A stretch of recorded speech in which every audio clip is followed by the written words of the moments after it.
2 लहरों पहले हमने ओप्पो का एनको M31 चेकआउट किया था, लेकिन अब हम जैसे थर्ड वेव के अंदर आ रहे हैं, हमारे पास ओप्पो की तरफ से एक नया एनको M32 है। लेकिन इवन दो इनके नाम से आपको लगेगा कि जो M32 है वो M31 का सक्सेसर है, जो सच्चाई है वो इससे बहुत दूर है। हे गाइस, मैं हूं सिद्धार्थ और इवन दो मुझे निराश होने की आदत 2014 से ही लग चुकी है, एनको M32 का डिसअपॉइंटमेंट मुझे हृदय की पीड़ा देता है। तो चलिए इसके बारे में बात करते हैं।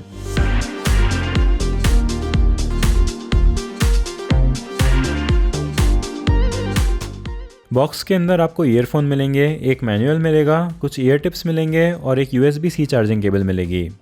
एनको M32 एक्चुअली में M31 से ज़्यादा ख़राब दिखता है, क्योंकि इसका जो ऑर्डिनरी सा नेकबैंड है उसके अंदर वो वाली पर्सनैलिटी नहीं है। लेकिन एक अच्छी बात इसमें यह है कि इसके जो ईयरबड्स हैं इनकी शेप पहले से अच्छी है, तो ये मेरे कानों में काफ़ी ईजीली फिट हो गए थे और ये लंबे समय तक पहने रहने के लिए काफ़ी कंफर्टेबल है। लेकिन क्योंकि इनके जो ईयर टिप्स हैं उनकी शेप ओवल है, इससे आपके कानों में जो सील है वो बहुत अच्छी नहीं बनती, जिससे कि जो आपकी साउंड है वो बिल्कुल ही ख़राब हो सकती है।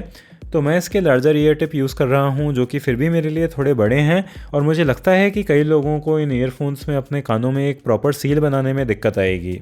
इन ईयरफोन्स पे हमारे पास 3 बटन हैं, जिन्हें फील करना इतना आसान नहीं है जितना M31 पे था, और इसे आप volume control, playback control, tracks change करना और गूगल असिस्टेंट इत्यादि के लिए यूज़ कर सकते हैं।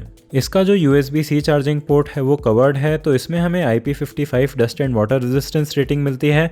इन ईयरफोन्स में कोई पावर बटन नहीं है और इसे ऑन करने के लिए आप इसके चुंबकीय ईयरबड्स को अलग अलग करते हैं।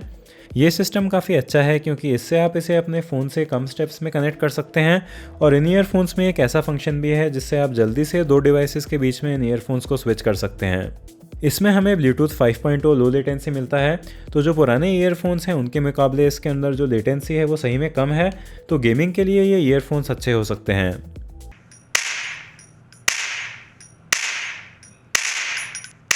लेकिन इन ईयरफोन्स में हमारे पास M31 की तरह LDAC नहीं है, जो कि बजट ईयरफोन्स में वैसे इतना इंपॉर्टेंट नहीं है, क्योंकि उनके जो ड्राइवर्स हैं वो इतने रिजॉल्विंग नहीं होते।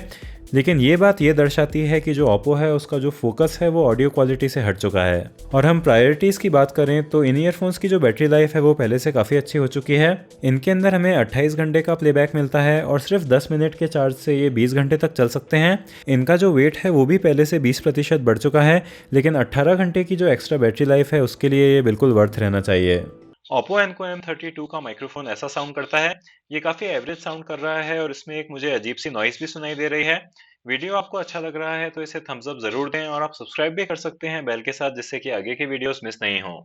और फाइनली चलिए हम साउंड क्वालिटी की बात करते हैं।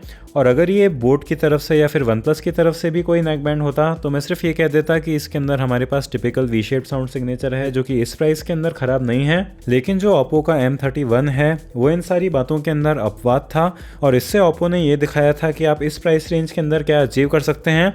और इसलिए मैंने अपने सारे नेक बैंड्स कंपेरिजन के अंदर जो M31 है उससे बेस्ट ईयरफोन कहा था। लेकिन जो एनको M32 है उसके साथ ये सारी बातें चेंज हो जाती हैं। एनको M31 का जो बैलेंस साउंड सिग्नेचर था उसकी जगह हमें M32 के अंदर बूस्टेड बेस मिलता है, जिससे जो साउंड है उसकी मडी हो जाती है, और इसका जो ट्रेबल है वो भी हार्श है इन कंपैरिजन टू M31।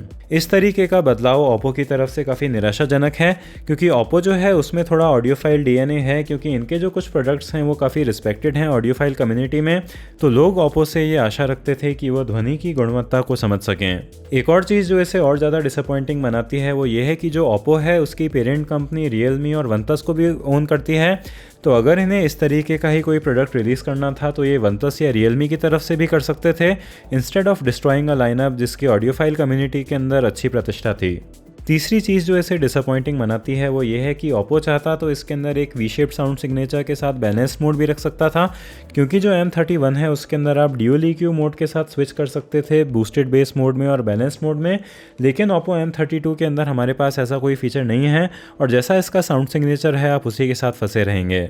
अब अगर आपने M32 खरीद ही लिया है तो आप इन EQ सेटिंग्स को यूज़ कर सकते हैं, जिससे जो इसका बेस और ट्रेबल है वो काफ़ी अच्छे से बैलेंस हो जाएगा। इसके बाद भी इसका जो इंस्ट्रूमेंट सेपरेशन है वो बहुत अच्छा नहीं रहता है, लेकिन इसके बाद भी इस प्राइस रेंज के हिसाब से इसकी जो साउंड है वो काफ़ी अच्छी हो जाती है EQ के बाद।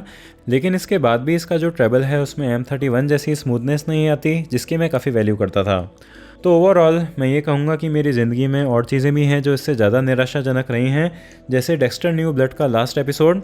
लेकिन जो ओप्पो का M32 है वो हर उस डायरेक्शन के अंदर एक बैकवर्ड स्टेप है जिसकी वजह से M31 को मैं पसंद करता था।